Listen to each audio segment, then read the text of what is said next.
એએમસીના standing કમિટીના chairman તરીકે કમલેશ પટેલની નિયુક્તિ થઈ છે। કમલેશ પટેલે ગુજરાત ફર્સ્ટ ન્યૂઝ સાથે ખાસ વાતચીત કરી।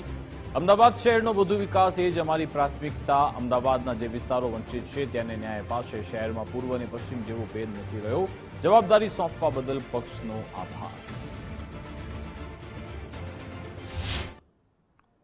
અમદાવાદ મનપાના 5 હોદ્દેદારોની નિયુક્તિ થઈ ચૂકી છે, ત્યારે standing committee chairman Kamlesh Patel આપણી સાથે છે। ખોખરાથી તેઓ કાઉન્સિલર રહી ચૂકેલા છે, તેમની સાથે વાત કરીશું।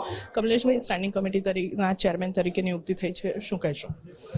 સૌપ્રથમ તો ભારતીય જનતા પાર્ટીના મોવડી મંડળ, અમારું શીર્ષ નેતૃત્વ, દેશના વડાપ્રધાન આદરણીય શ્રી નરેન્દ્રભાઈ મોદી સાહેબ, ગૃહ અને સહકારિતા મંત્રી આદરણીય અમિતભાઈ શાહ સાહેબ, અમારા ગુજરાતના મૃદુ અને મક્કમ મુખ્યમંત્રી આદરણીય ભૂપેન્દ્રભાઈ પટેલ સાહેબ, અમદાવાદની સતત ચિંતા કરતા અને અહીં આગળ વર્ષોથી કામ કરતા એવા પ્રદેશના અધ્યક્ષ આદરણીય શ્રી જગદીશભાઈ વિશ્વકર્માજી અને તમામ શીર્ષક નેતૃત્વ કે જેણે મારા જેવા નાનકડા કાર્યકર્તાને આજે આ સ્ટેન્ડિંગ કમિટીના ચેરમેન તરીકેની જવાબદારી આપી છે, એમની સાથે સાથે અમદાવાદના નગરજનો અને ખાસ કરીને મારા ખોખરા વિસ્તારના પ્રજાજનોનો પણ આજે આભાર માનું છું।